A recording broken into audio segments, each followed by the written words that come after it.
സംസ്ഥാനത്ത് LDF-ന് കനത്ത തിരിച്ചടി ഉണ്ടായതിന് പിന്നാലെ ഇവിടുത്തെ NGO അസോസിയേഷൻ അതുപോലെ തന്നെ സെക്രട്ടേറിയറ്റ് ആക്ഷൻ കൗൺസിൽ ഉൾപ്പെടെയുള്ള സംഘടനയുടെ നേതൃത്വത്തിൽ ജീവനക്കാർ ആ നഗരത്തിലേക്ക് ഇറങ്ങിയിരിക്കുകയാണ്. തിരുവനന്തപുരത്തെ സെക്രട്ടേറിയറ്റിന് മുന്നിൽ കേരളം പറഞ്ഞു കടക്കുപുറത്ത് എന്ന പടുകൂറ്റൻ ബാനറാണ് ഇവിടെ വെച്ചിരിക്കുന്നത്. ഇതുപോലെ മറ്റ് ഗേറ്റുകളിലും സ്ഥാപിച്ചിട്ടുണ്ട് എന്നുള്ളതാണ്. മാത്രവുമല്ല ഇവിടെ പാൽപ്പായസം ഇവിടെ തയ്യാറാക്കുകയാണ്.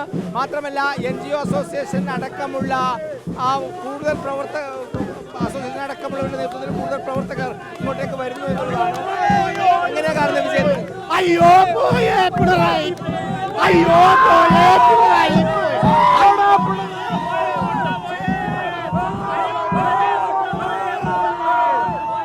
ജീവനക്കാരുടെ നേതൃത്വത്തിലാണ് ഈ ഒരു ആഹ്ലാദ പ്രകടനം ഇവിടെ നടക്കുന്നത് എന്നതാണ്. തിരുവനന്തപുരത്തെ സെക്രട്ടേറിയറ്റിന് മുന്നിലാണ്. ഇവരെല്ലാം സർക്കാർ ഉദ്യോഗസ്ഥരാണ്. പിറകിൽ കാണുന്നവരെല്ലാം ഇവരുടെ നേതൃത്വത്തിലാണ് ഈ ഒരു ആഹ്ലാദ പ്രകടനം ഇവിടെ നടക്കുന്നത് എന്നതാണ്.